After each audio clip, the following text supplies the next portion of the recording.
जगन्नाथो नाथ मम हृदयनाथो भवति। परम सम्मान्य साहित्य अकादेमी और जगवंत सिंह मेमोरियल ट्रस्ट मिलित आनुकूल्य अनुष्ठित होता सभार अध्यक्ष महोदय एवं आज विशिष्ट मुख्य अतिथि प्रोफेसर वैष्णव सामल महाशय एवं सम्मान्य वक्ता श्रीयुक्त सुरेश कुमार नायक ओडिशा साहित्य अकादेमी सुयोग्य सचिव डॉक्टर चंद्रशेखर होता महाशय, जगवंत सिंह मेमोरियल ट्रस्ट अध्यक्षा श्रीमती सुजाता सिंह, उक्त उत्सव में सम्मानित होता और बंधु प्रोफेसर पंचानन महांती एवं डॉक्टर संघमित्रा भंज प्रकाशक अमरेंद्र एवं अनाम बाबू एवं एठारे उपस्थित थिबा अनेक संस्कृति संपन्न साहित्यिक कवि कलाकार संगीतज्ञ मोर बंधु पाणी जय सिंह महाशय सभार अध्यक्ष से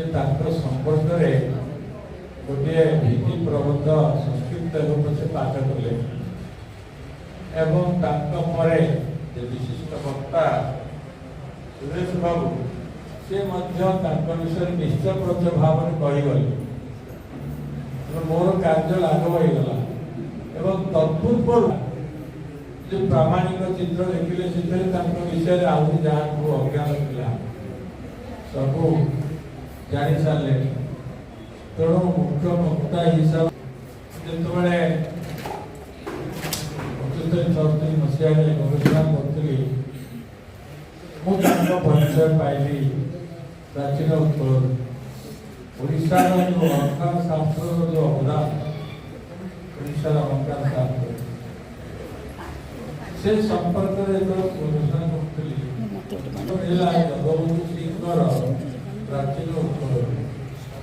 ओडिशार जो बही सब कवि काल्पनिक ओडिया केवल संस्कृत जो लिस्ट आगुरी हंटर्स डर्लिंग बीच बही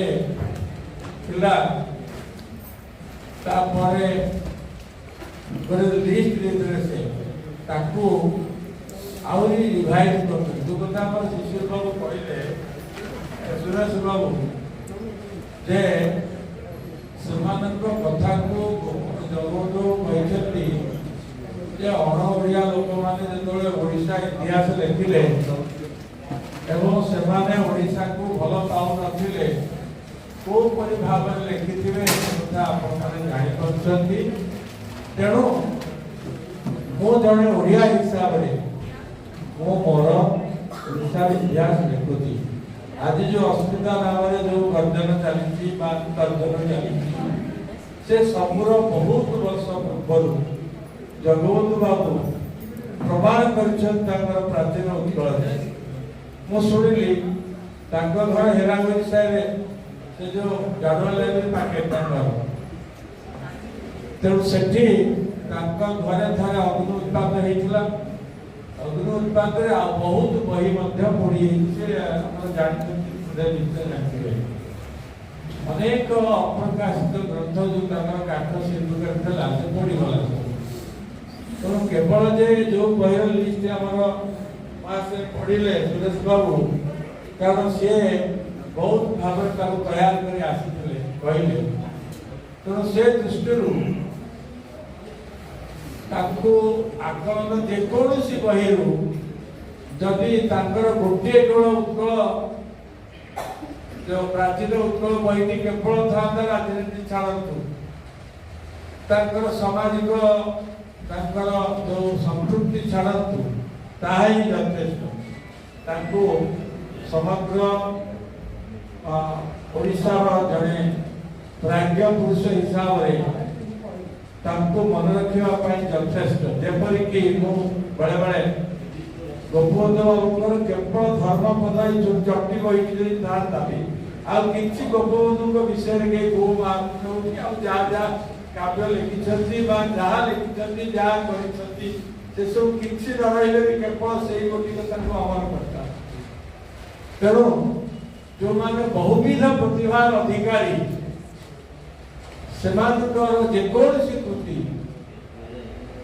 सर्वोच्च दश कीर्ति एवं प्रसिद्धि प्रदान करने यथेष्ट से ही दृष्टि जहाँ से कहते जो ओडिशार जो आय व्यय हिसाब जो विभिन्न राजा मानकर ओडिशार आय व्यय हिसाब जो कथा जगबंधु बाबू देइछंती ताकू जदि पढ़िबे आपण माने जानिबे जे ओडिशा केते गरीब रहिला कारण विभिन्न राजा मान समय केते केते राजस्व आदाय होता तार डिटेल सब कहली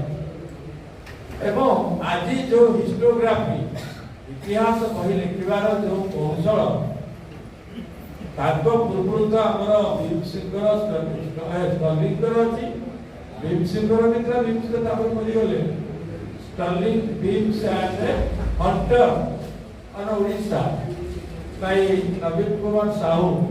से जो इलेक्शन ताकू भी आप पढ़े हंटर भी व्यक्तित्व से कही पढ़े जानते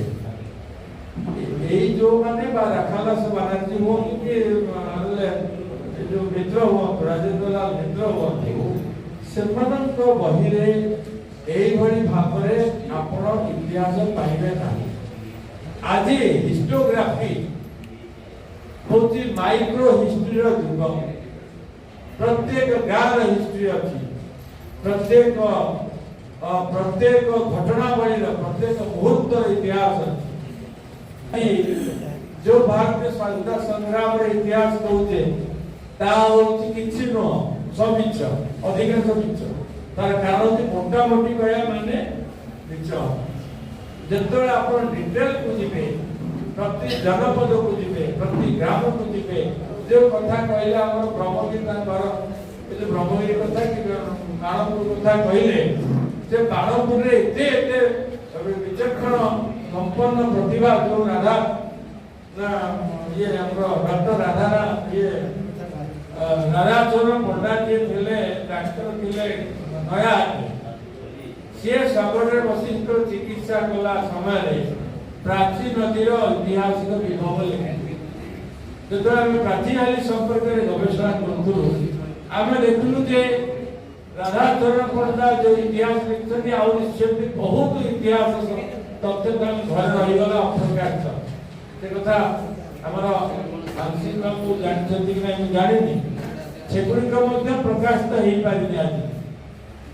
गाँव इतिहास अच्छी जदिव आज अत्यंत व्यापक भाव मूर्ति चोरी 8टा मंदिर एकाठी चोरी तेणु यही जो प्रकार रक्षणाबेक्षण अभाव होबार जो माइक्रो हिस्ट्री आम लिखा कथा आमर ऐतिहासिक मान इनवॉल्वमेंट रहा कथा आम पाखे अपूर्णांग इतिहास अच्छी किंतु जगबंधु सिंह जो प्राचीन उत्कल मॉडल जो मॉडल इतिहास से मॉडलटा वर्तमान जो नूतन शैली इतिहास देखा जाउची साहित्य संगीत कला सब कथा शिक्षा साहित्य संगीत कला निश्चित भाव से ओडिशार संपर्क चर्चा कर एवं ता सहित मठ मंदिर मठ मान इतिहास अच्छी रामानुजाचार्य आगमन है मध्वाचार्य आगमन शंकराचार्य मठर इतिहास ये सबुगुड़िक जो भाव से लिखिं अवशिष्ट ओडिशा जो इतिहास आज अलिखित अच्छी सेगुड़िक शैली जदि लिखा जापर ओडिशार पूर्णांकाशित हो पार तार गोटे आदर्श आम पाखे जगबंधु तेणु आउ गोटे सबुठ आश्चर्य कथा हूँ देखो कौन से ऐतिहासिक ये जो माटी आम ठिया राजधानी आपण मैंने समस्त विद्वान लोग अधिकांश इतिहास अध्यापक जानी ना धौली कौन लिखाई एवं खंडगिरी कौन गोटे आदर्श शासक प्रथमे को काम कर प्रथमे स्त्री मान महिला मान पैसा बांट कि प्रथमे रेड क्रॉस जो गाड़ी जाऊँगी झंडा बुलेब कि को कथा शासक प्रथमे कर से कथा खारबेल हाथी गुंफा इनस्क्रिप्शन पढ़ु एवं धौली इनस्क्रिप्शन पढ़ु आज पर्यंत कौन सी शासक से गवर्नर हो से मुख्यमंत्री हो से चीफ सेक्रेटरी हो से जगह को जाई तार महात्म्य संपर्क में अवहित होना जहाँफल ओडिशार जो प्रशासन अत्यंत दरिद्र एवं अत्यंत तुच्छ भाव में आज चलती तार कारण से विजन नहीं जो विजन आम पूर्वसूरी मैंने जोड़े 2000 वर्ष तौर गोटे इनस्क्रिप्शन खारबेल कर जो वर्ष महाबात्या होता महाबात्या पर वर्ष से राज्य शासन दायित्व एवं ताको किपर भाव भुवनेश्वर नगरी को से पुनः निर्माण कले को वर्ष से शासन को हाथ को नेले किपरि भाव से आक्रांता मान को हटेले कलिंग चीन को आनिले उद्धार कले यथेष्ट जो टंका पैसा टैक्स फ्री करदे खारबेल जो उन्नत राज्य शासन 13टी वर्षर लिखा जाए nobody has taken note of it so called the administrators से माने सब ट्रेटर्स से माने ओडिशा लोकंकर ट्रेटर सब कौन सी शासक प्रशासक अभियोग बहुत बड़ बड़ कथा कहले खाली खारबेल ना कहले किंतु जो प्रशासन शैली जो कथा को गणित समय काल से प्रशासक किए से कग्निजेंस किए उपयोग कर दुखर कथा आज भी हाजत रे बाड़े बाड़े हमर गोप थाना रे गोटे कदली जन कांदी चोरी कला से कदली कांदी पे ताको बाड़े बाड़े बाड़े बाड़े से हाजत रे मारतले 2300 वर्ष तले सेठी खारबेल अशोक लिखिछंती धौली रे जे शासक माने देखंतु जाईकिर के हाजत रे मार खाउची कि नै से कथा से दिन लेखा आइतिला से कथा जानते हमर प्रशासन माने हमर विद्वान माने ए होची हमर इतिहास विषय रे अज्ञता इतिहास जे हमकु नूतन मार्गदर्शन करिवो खाली अस्मिता अस्मिता कहि कि बड़ बड़ कथा कहले हमनी अस्मिता कोठी अछि किपरि भाबरे से माने करछंती ताको जानिबा कथा एवं आपण तो हसुचंती सुनो आक्रांता ओडिशा को आक्रमण कर तळतळांत करिले मध्य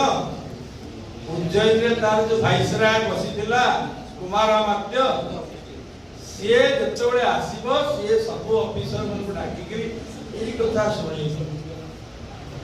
कौनसी प्रजा जेपरि भाबरे उत्पीड़ित हुए ना हो सबे मुनिषे प्रजा ममा सब मଣିଷ ऊपर प्रजा वर्ग मोर पुओ मान को तमे यदि खराब व्यवहार करो तमर कोन अवस्था हो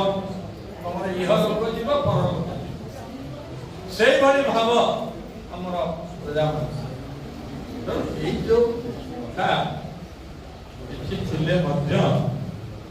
आमे ताको से इतिहास को केबे उद्घाटन करनु से संपर्क निश्चय प्रभाव आलोचना करनु जगबंधु सिंह इतिहास से ही गोटे दिग्दर्शन नहीं ଆଉ ଅଧିକ ସମୟ ଆପଣଙ୍କୁ ଭାରାକ୍ରାନ୍ତ ନ କରି ମୁଁ ଏତିକି କହିବାକୁ ଚାହୁଁଛି ଯେ ସେଭଳି ଜଣେ ମହାପୁରୁଷ ଇତିହାସ ଲେଖକ ସଂସ୍କୃତି ସମ୍ପନ୍ନ ବ୍ୟକ୍ତି ପ୍ରତିଦିନ ଯାଉଥିଲେ ଉଠିକି ଗାଧେଇବାକୁ ଜଗନ୍ନାଥ ବଲ୍ଲଭ ପୋଖରୀକି ଗାଧେଇବାକୁ ଯାଉଥିଲେ। ଯେତେବେଳେ ସେ ଏମଏଲଏ ଥିଲେ ତାଙ୍କୁ ଯିଏ ଦେଖା କରିବାକୁ ଚାହୁଁଥିଲେ ସେ ଜଗନ୍ନାଥ ବଲ୍ଲଭ ପୋଖରୀକି ସେ ଗାଧଉଥିଲେ ଇଏ ତାଙ୍କୁ ଯାହାର ଯାହା କାମ ଥିଲା ସେ ଜଗନ୍ନାଥ ବଲ୍ଲଭ ପୋଖରୀ କଲେ। ତେଣୁ ଏଇଭଳି ଜଣେ ପ୍ରଜାଙ୍କ ସହିତ ମିଶିକିରି ଥିବା ବ୍ୟକ୍ତିଙ୍କର ସ୍ମୃତି ପ୍ରତି ମୁଁ ଗଭୀର ଶ୍ରଦ୍ଧାଞ୍ଜଳି ଜ୍ଞାପନ କରି ଆପଣମାନଙ୍କୁ ସମସ୍ତଙ୍କୁ ଧନ୍ୟବାଦ ଜ୍ଞାପନ କରି ଧନ୍ୟବାଦ।